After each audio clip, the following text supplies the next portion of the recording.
Bible that needs to be heard, and she's not going to hide it away. She's going to tell it to you. So I just want you all to welcome to the stage, Esther.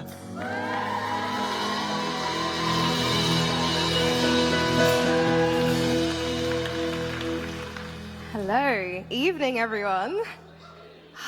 Atmosphere in here is incredible tonight. Hope you're enjoying the service so far. I love that it was Andy introing me. As he said, we've known each other since we both started coming to Proclaimers. I was hoping he'd say that I was one of his best friends, which is true. I'm one of your best friends, right, Andy? Yeah?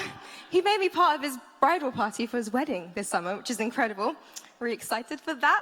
So, I'm going to jump in now. Recently, guys, I did a personality test. It's a test that a bunch of us were doing at church, and it's based on this theory called the Myers-Briggs personality theory. If you have no idea what I'm talking about, then feel free to Google it, preferably after the service, not while I'm talking. But I want to tell you about the result that I got. And I got this personality called the consul personality, which correlates to 4 letters. I hear Helena shouting, she got the same one. Woo! Oh, so did Lily, cool. Letters E, S, F, J. Forget about the last 3. I want to focus on the E bit of the 4 letters. So the E bit means I'm extroverted. I know. All the extroverts in the house like, yay, and all the introverts are like, oh no. But yes, I am a massive, massive people person. I love spending time with people, whether that be sort of a one-on-one or in a group setting, in a social setting. And I'm used to being around people all the time. So I'm a middle child. Yeah. So for my whole childhood, up until I was 18, I'd always shared a room with at least one of my siblings. Literally, until I came to uni, I never had my own room. And being a middle child has its difficulties. Shout out to all the middle children in the room. You know how it is. But you tend to always be around a sibling, which is mostly great. You know, even when I tried to escape, and I was the first one to leave the home, right? My younger sister came and followed me here. She studies here too, which is great. But yeah.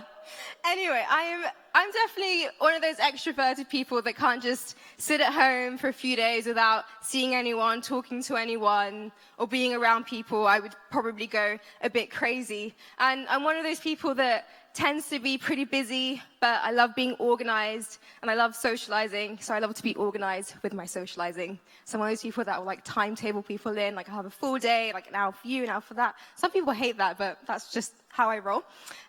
So despite being a massive extrovert, I do also have those days when I am not in the mood to be around people.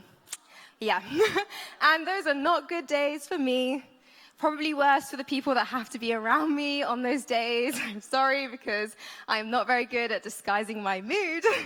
But I love people. But when I'm having a bad day, I find it hard to still love. So a few months ago, I was having one of those bad days. In fact, it wasn't just a bad day. It was probably one of the worst days of my life. I spent the night in A&E after my younger sister had collapsed and had a seizure out of the blue for the first time. Now, being a medical student, being in a hospital environment doesn't tend to scare me, doesn't freak me out, but that night, I can assure you, I was freaking out. I don't think I've ever been as scared as I was on that particular night. And we ended up being in hospital. We ended up spending the night in A&E until the early hours of the morning, and she was fine when we left, but what we didn't know that night was that would be the start of a very challenging journey. And so the next day, well, the same day, in fact, after a few hours sleep, I woke up pretty physically and emotionally exhausted and drained, but me being me, I'd already had my day planned out from weeks ago, which included a meeting in the morning, a day of work, and then catching up with someone in the afternoon to chat about life. I wasn't in the mood to sit and listen, however. I wasn't in the mood to be my usual caring and extroverted self. So I had a decision to make. Do I just cancel my day and sit at home? Or do I choose to meet up with this person? Do I choose to love? You might be thinking, of course, the obvious decision would be to cancel. I mean, it's not that big of a deal. I could always reschedule when I was feeling better. I just had a really scary night and was internally having to deal with the emotion to do with that. So why should I choose to be there for someone else? Why should I choose to love in a time when I was feeling like I didn't have much to give. You know, maybe you've been listening to these messages that we've been having here on love, and you get the fact that you are loved. You get the fact that you are called to love, that love is a verb and it requires sacrifice. Maybe you understand that you need to love anyway, that you need to love the outcast, and you need to love the marginalized of our society. Maybe you get, as Pastor Tom described last week, that God loves you enough not to leave you the way that he found you. Perhaps understanding that you are loved and perhaps understanding that you're called to love hasn't been the issue for you. Perhaps that hasn't been the hard bit for you. Perhaps you're in a really rough season right now and you feel like you don't have it in you to love at all. How do you love when you are hurt and broken? How do you love when you know you are loved and you know you should, but you just don't feel like you have anything to give? How do you love your friends when you're feeling lonely? How do you love when you're dealing with anxiety or depression? How do you continue to show love at work to your colleagues when you know you're heading home to a difficult situation? How do you love past your own pain? How do you love in the darkest times of your life? How do you love others when you're suffering? Is it even possible to love in those times? Is it still possible to love when you feel sad, when you're grieving, when you're angry? If we want to learn how to love through the difficult times, then we need to look at the example of Jesus, because he had loving through pain down completely. And we're going to look at the story of when Jesus fed the 5,000. A lot of you might have heard this story before. This scripture, it's quite a famous miracle that's often talked about, but I want us to look at what Jesus was going through immediately before he performed this miracle. So we're going to read Matthew chapter 14, verses 6 to 12. On Herod's birthday, the daughter of Herodias danced for the guests and pleased Herod so much that he promised with an oath to give her whatever she asked for. Prompted by her mother, she said, "Give me here on a platter the head of John the Baptist." The king was distressed, but because of his oaths and his dinner guests, he ordered that her request be granted and had John beheaded in the prison. His head was brought in on a platter and given to the girl, who carried it to her mother. John's disciples came and took his body and buried it. Then they went and told Jesus. Right. Park that story somewhere in your mind. I'm going to come back to it in a second. But first, I want us to have a look at the background of what that scripture is describing. So who was John the Baptist and what was his relationship with Jesus? So John was a man that was born to Jewish parents, and his mother Elizabeth was actually related to the mother of Jesus. So John and Jesus were cousins. And John's conception was quite a miraculous one. Both his parents were really old when they had him, and Elizabeth was barren for years. But it was foretold that this child, John, would be filled with the Spirit of God, even from his mother's womb. So John the Baptist grew up to be this leather belt-wearing, locust and honey-eating guy who was the one that would prepare the way for Jesus. And John and Jesus, they had a special friendship. Not only were they blood relatives, but John was also the man that baptized Jesus. And John was an incredibly influential man in his ministry. He attracted large crowds, and his message had a great impact on the people that he spoke to. And Jesus himself spoke very highly of him. In Matthew 11, verse 11, it says, "Truly I tell you, among these born of women, there has not risen anyone greater than John the Baptist." That is high praise indeed. So, in the midst of John's ministry, he ends up in prison because of this dude, Herod, that we just read about. So back to that story. So when it came to Herod choosing his wife, he apparently stole Herodias, which was the wife of his brother, Herod Philip. This was a scandal. And this caught John the Baptist's eye. He clearly didn't approve of this, didn't agree with this behavior. And Herod didn't like the fact that John didn't approve of his behavior, so he put him in prison. Makes sense, right? So although Herod was already punishing John, Herod's wife hated John so much that she wanted him dead. So, sometime he was in prison, but sometime later, as we read, it was Herod's birthday. They were having this party, and the daughter did a dance for him, special dance, really weird, I know. But he was so pleased, again, still weird, that he decided to give her whatever he wanted. So this was Herod's wife's chance to get in there, manipulate her teenage daughter, and ask for the head of John the Baptist. And despite Herod having a soft spot for John, as we read, he ordered for him to be beheaded. So John the Baptist, friend and cousin of Jesus, the man that Jesus called the greatest born of women, was now dead. So now we're going to look at how Jesus responded to this. In the book of Matthew, it explains that when Jesus heard the news about John from his disciples, he got on a boat and he went to a desolate place. Jesus wanted to be alone. He wanted some quiet time, which is pretty understandable given the news that he just heard. He wasn't feeling like his usual extroverted, caring self. He needed and wanted to be alone. He was heartbroken and he wanted to grieve. He needed the time to do so, and more importantly, he needed the time to be with his Father. He needed the time to be with God. And grieving is a process that takes time. There's this model of grief by Elizabeth Kubler-Ross, which describes grief in 5 different stages. You go through denial, anger, bargaining, depression, and finally, acceptance. And as Jesus was 100% human, he was going to have to go through all these stages of grief and would need the time to do so. But Jesus was disrupted in his solitary place, in the place he went to in order to get away from people, as we read in verse 13. When Jesus heard what had happened, he withdrew by boat privately to a solitary place. Hearing of this, the crowds followed him on foot from the towns. Jesus was really in need of some alone time, but he was followed. Now, he could have run away somehow. I mean, he's Jesus, he could do what he wants. And he could have probably turned the people away. He was grieving. Why should he have to deal with these people when he was going through a tough time, right? He was dealing with the fact that one of his friends had just died. Probably wasn't in the right frame of mind to be with people, but the crowds were there. They had followed him. So what did he do? Read in verse 14. When Jesus landed and saw a large crowd, he had compassion on them and he healed the sick. He had compassion and he healed the sick. Jesus didn't run away. He didn't turn the people away. He didn't decide to sit in his feelings when there were people that needed him. He didn't decide that he was too heartbroken to give. He chose to get up and to keep going. And he didn't just stop there, as later on in the day, the disciples came to him with a problem. So from verse 15, as evening approached, the disciples came to him and said, "This is a remote place, and it's already getting late. Send the crowds away so they can go to the villages and buy themselves some food."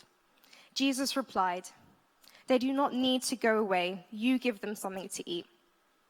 "We have here only 5 loaves of bread and 2 fish," they answered. "Bring them here to me," he said. And he directed the people to sit down on the grass, taking the 5 loaves and the 2 fish, and looking up to the heaven, he gave thanks and broke the loaves. Then he gave them to the disciples, and the disciples gave them to the people.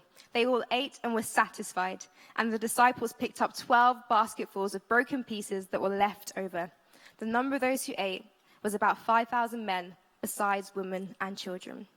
So Jesus had already been faced with all the crowds of people wanting to be healed by him. And just when he needed that solitary time, just when he needed that time to be with God. And now he had to face thousands of people that were hungry, and his disciples being pretty clueless about what to do. The disciples, they'd come to him with what they thought was a good solution: just send the people away. I mean, what were they thinking? If I was Jesus in that situation, I'd be probably rolling my eyes at them completely. And they were coming to Jesus, the man who they'd seen performing miracles after miracles, and they were telling him to send the problem away.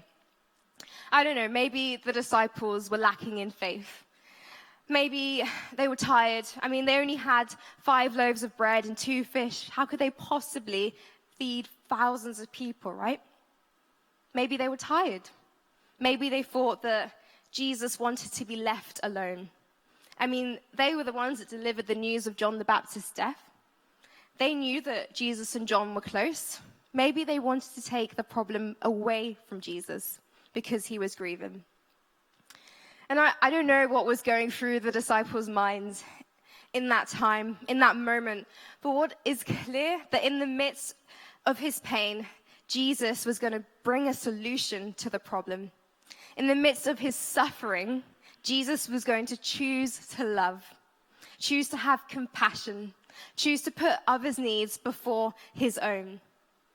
I think there are two things that we can learn from Jesus in this story, from when he initially heard about John the Baptist to how he responds to his grief. Firstly, Jesus turned to God. And secondly, Jesus chose to love anyway. I don't know what your response is to pain. What's your response when you're faced with an opportunity to love someone, but you feel like you're not in the mood for it? You feel like you're not up for it? What's your response when you're going through a tough time? Do you turn to God? Or do you let your emotions consume you? Do you focus on your feelings, or do you decide to put your focus onto God? What is your response when faced with an opportunity to show someone love when you're going through a difficult season? When we are heartbroken, when we are facing hardships, when we are struggling with life, when we see no end to our current difficult circumstances, that's when we need to turn to love. We need to turn to God and receive his love for us. And that is when we need to choose to still love. You know, there are two practical ways that I believe that can help us when we find ourselves in this position. So first of all, number one, turn to God in your pain. You know, pain isn't a surprise to God. Pain isn't something that he's immune to. It's not something that he's never heard of before. Jesus, being fully human, felt pain exactly the same way that we do. But Jesus, also being fully God, meant that he was able to take on all our sin. He suffered the ultimate pain and paid the ultimate price of his life for us. He did that so that our pain would be temporary, so that we could look forward to a day where there would be no more pain and no more suffering. He paid the ultimate price so that we could turn to God and be strengthened to walk through our hardest days, to walk through our pain and to keep going. He paid the ultimate price so that no matter how alone you feel, you can know that you are not alone. He paid the ultimate price so that when you can't see an end in sight to your problems, when you can't see a solution, you can turn to Jesus because he is the solution. You know, losing someone you love hurts. Jesus was in pain and he knew that he needed to seek God. He needed to pray. We don't know how much time he had before the crowds found him, whether it was a few minutes or a few hours, but what we do know is that his first response was to seek God. You know, if Jesus, the Son of God, needed to turn to God in the times of his pain, then how much more do we need to turn to God in our times of pain? You know, there is nothing that God can't handle. There is no pain that we face that God can't heal. There is no chain that God can't break. There is no situation that God can't make a breakthrough in. There is absolutely nothing that separates his love for us from us. So turn to him. 2 Corinthians chapter 12, verses 9 to 10 says, "But he said to me, 'My grace is sufficient for you. My power is made perfect in weakness. Therefore, I will boast all the more gladly about my weaknesses so that Christ's power may rest on me. That is why, for Christ's sake, I delight in weaknesses, in insults, in hardships, in persecutions, in difficulties. For when I am weak, then I am strong.'" When you are weak, look to God because his power can rest on you. His power can strengthen you. His power can make you feel strong even when you are weak. Turn to him in your pain. Come to him with your worries and he will give you rest. You know, living by your feelings will never sustain you. But living by turning to God will enable you to walk through and weather every stormy season of life. So when you find yourself in a position where you feel weak or heartbroken, when you find yourself in a situation that feels insurmountable, unbearable, that's when you need to turn to God. Turn to God in your pain. And secondly, choose to love through the pain. You know, I'm not saying that you need to forget about your pain. I'm not saying that you need to just stop feeling. I'm not saying that it's not okay to feel sad or it's not okay to cry. Trust me, I'm expert in that. I'm saying that you have the power to choose love. you can still love in the midst of a hard time. You have the power to turn to God in your pain and choose to love through your pain. You don't have to sit in your pain. You can walk through your hardest days and still love others. You know, I love what it says in Psalm 23, verse 24. Even though I walk through the darkest valley, I will fear no evil, for you are with me. Your rod and your staff, they comfort me. You know, church, you are walking through the darkest valley. You're not sitting down, watching everything fall to pieces around you. You're not sipping on a cup of tea. You are walking through, and you can have confidence that your darkest season will come to an end because God is with you. Do you know, church, we've got to remember that this pain that you feel, this pain that you're sitting in right now is temporary. But what God can do in you and through your pain can have a lasting impact. So turn to God in your pain and choose to love through your pain. You know, at the start, I told you about that day, one of the worst days of my life. I told you about how I was faced with a dilemma. I could choose to be consumed by my sadness. I could choose to be consumed by my grief or my emotion. Or I could choose to love through my pain. And I chose to love. I chose to look beyond my current circumstance, my current problem, and look towards what I can do for someone else. You know, I can't imagine where I'd be right now if I didn't choose, firstly, to turn to God in my pain, and secondly, to choose to love through my pain. I don't know where I'd be right now if I didn't make a decision to keep turning to God and keep choosing to love through my pain. I know I am stronger for it. I know that I can declare with confidence that when I am weak, then I am strong. You know, in the midst of his emotional pain, Jesus decided to turn outwards instead of inwards. Rather than turning to himself and being consumed by his emotion, he first turned to God, and then he turned to loving others. And there's nothing that says that Jesus wasn't still sad or grieving when he did that miracle. There's nothing to suggest that in turning to God, he immediately stopped feeling the pain of the situation. Jesus was probably still going through a tough time, but it didn't turn him away from people. It turned him to people, and he made a choice to love. Jesus didn't let his emotion fuel his decision. He chose to let his love fuel his decisions. You know, the sorrow that he felt for John the Baptist, for his friends, empowered him to love and to serve others. All that hurt, everything he felt, he took it, he turned it to God, and he used it to show compassion to others. And how incredible was the result of that? The sick were healed. Thousands of people were fed from just 5 fish and 2 loaves of bread. And the disciples learned an important lesson about faith.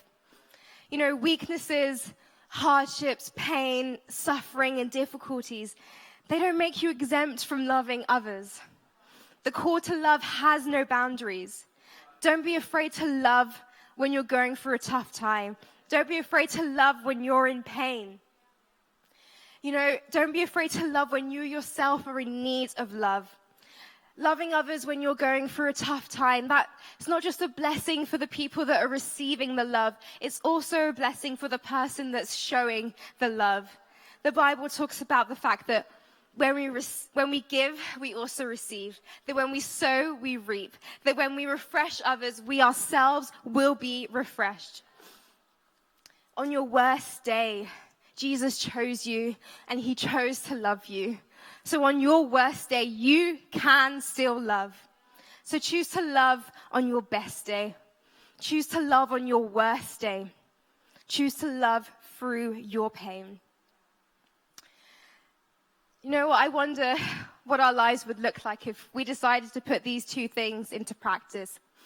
If we decided to turn to God in our pain. If we decided to choose to love through our pain.